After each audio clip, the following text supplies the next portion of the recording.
America का वो हथियार जिसकी चर्चा इस टाइम पर पूरी दुनिया में हो रही है क्योंकि इसने रूस यूक्रेन युद्ध में सबसे ज्यादा तबाही मचाई है। और सबसे खास बात रूस का जो S-400 एयर डिफेंस सिस्टम है जिसे दुनिया का one of the best defence system कहा जाता है, उसकी न केवल सुरक्षा वेदी बल्कि उसे नष्ट करने में एक अहम भूमिका निभाई। उस हथियार को अब अमेरिका एक इनडायरेक्ट तरीके से भारत को ऑफर कर रहा है। और हाँ, अगर आपको इस हथियार की खूबी और खासियत जाननी है ना, तो बस मैं आपको एक ही लाइन बताऊंगा और आप समझ जाएंगे। अब लाइन ये कि ये अपनी कैटेगरी का वर्ल्ड नंबर 1 वेपन है। इसकी कैटेगरी में इससे अच्छा हथियार दुनिया में कोई भी नहीं है। और ये बात केवल ऑन पेपर नहीं है, जी हाँ, ये कोई कागजी शेर नहीं है। एक्चुअल में इसने अलग अलग युद्धों में पिछले 20 सालों में अपने आप को प्रूव कर दिखाया है और हर बार ये विजेता बनकर सामने आया है। लेकिन अब ये हथियार है कौन सा? लेकिन दोस्तों उससे पहले अगर अभी तक आपने इस चैनल को सब्सक्राइब नहीं किया है तो आपसे विनम्र निवेदन है कि आप इस चैनल को सब्सक्राइब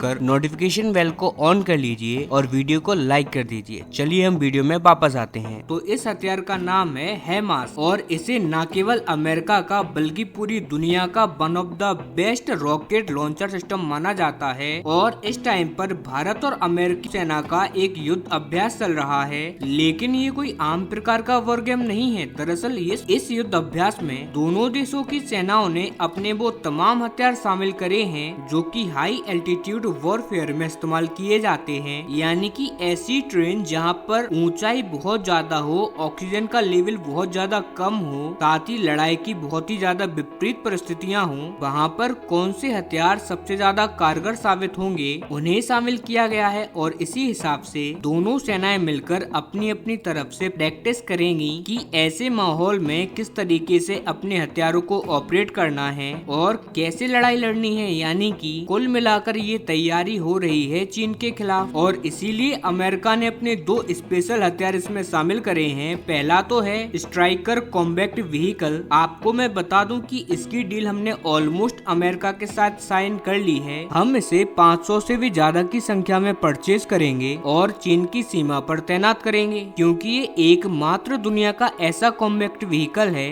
जो कि चीनी सेना के ऊपर हमें बढ़त दिला सकता है अगर जमीनी लड़ाई होती है तो। और इसीलिए हम इसे अमेरिका से खरीद रहे हैं। अब वहीं जो दूसरा हथियार आता है वो अति महत्वपूर्ण है। ये है high Mars highly mobile rocket system और ये दुनिया का बेस्ट रॉकेट लॉन्चर सिस्टम माना जाता है। इसकी पावर के हिसाब से भी, इसकी मोबिलिटी के हिसाब से भी और ओवरऑल जो इसकी टेक्नोलॉजी है उसके हिसाब से भी, यानी कि हर लिहाज से ये एक बेस्ट लॉन्चर सिस्टम है। लेकिन अब आपका क्वेश्चन होगा कि यार मान लिया कि अमेरिका इसको हमें ऑफर कर रहा है लेकिन हमारे पास तो खुद का पिनाका रॉकेट लॉन्चर सिस्टम मौजूद है जो कि बहुत ज्यादा शानदार है और अपने आप को कई जगहों पर ये साबित भी कर चुका है। तो बात तो आपकी सही है, लेकिन पिनाका और इसमें बहुत ज्यादा अंतर है। साथ ही दोनों का काम भी एकदम अलग है। मैं आपको समझाता हूँ। सबसे पहले तो जो ये हाईमार्स है ये बहुत ही ज्यादा लाइट वेट है एज कम्पेयर टू पिनाका। उदाहरण के लिए हाई मार्स को आप 6x6 के ट्रक पर कैरी कर सकते हैं, जबकि पिनाका के लिए आपको 8x8 व्हीकल की आवश्यकता होती है। इसीलिए हाई मार्स के कंपेयर में पिनाका का वजन बहुत ज्यादा होता है। लेकिन ये जानबूझकर किया गया है क्योंकि इन दोनों के काम भी एकदम डिफरेंट हैं। दरअसल हाई मार्स का काम है प्रिसीजन स्ट्राइक करना, यानी कि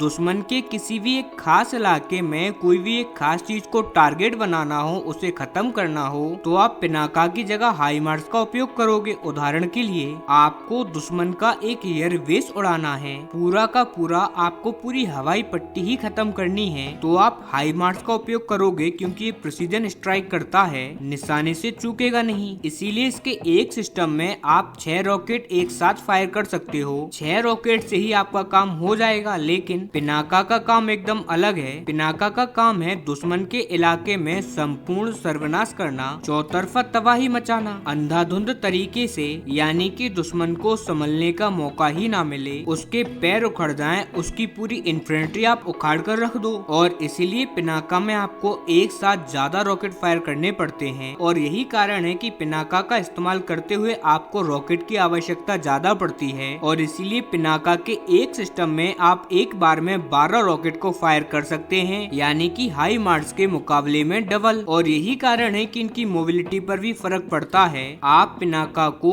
एक जगह से दूसरी जगह, खास करके युद्ध के टाइम पर आसानी से नहीं लेके जा सकते, लेकिन हाइमार्स को लेकर हम जा सकते हैं। और अगर आपके पास एक नॉर्मल प्रकार का ट्रांसपोर्ट एयरक्राफ्ट भी है, C-130J हरक्यूलिस, आसानी से आप इसमें ज्यादा संख्या में लाद कर चीन के बॉर्डर के करीब लेकर जा सकते हैं। और दूसरी बड़ी बात, जो हाइमार्स है ना, भले ही ये साइज में छोटा क्यों ना हो, लेकिन इसके रॉकेट लॉन्चर की रेंज पिनाका के मुकाबले बहुत ज्यादा है। पिनाका का जो MK3 रॉकेट है, जो कि सबसे ज्यादा एडवांस है, वो बार करता है 120 किलोमीटर तक, लेकिन वहीं इसकी रेंज है 450 किलोमीटर तक। जैसा कि आप जानते ही हैं कि पाकिस्तान के जितने भी एयरबेस या फिर सैन्य बेस हैं भारतीय सीमा पर, वो तो बहुत ज्यादा करीब है, मुश्किल से 50, 60 या फिर 100 किलोमीटर की दूरी पर। ऐसे में वहाँ पर तो आप पिनाका इस्तेमाल कर सकते हैं, लेकिन वही हम बात करें चीन की, तो यहाँ पर हम पिनाका का इस्तेमाल ज्यादा नहीं कर सकते, क्योंकि चीनी सेना के जितने भी बेस हैं, जितने भी ठिकाने हैं, वो सारे के सारे आपको 200 किलोमीटर प्लस में आपको मिलेंगे। होटान वाला जो इनका सबसे बड़ा बेस है, वो तो करीबन 400 किलोमीटर दूर है, इसीलिए वहाँ पर आपको लॉन्ग रेंज वाला रॉकेट सिस्टम बहुत मदद करेगा। लेकिन अब सवाल ये है कि क्या भारतीय सेना को इसकी आवश्यकता है? तो देखिए, हमसे ज्यादा उनको पता है कि उनको किस चीज की आवश्यकता है और क्या आवश्यकता नहीं है, तो इसका डिसीजन तो वही करेंगे। हमारा काम है आपको सूचना से अवगत कराना। हालांकि मुझे आप आपकी राय देकर जरूर बताइए कि क्या भारत को इसे लेना चाहिए या फिर नहीं, और अपनी पिनाका से ही काम चलाना चाहिए।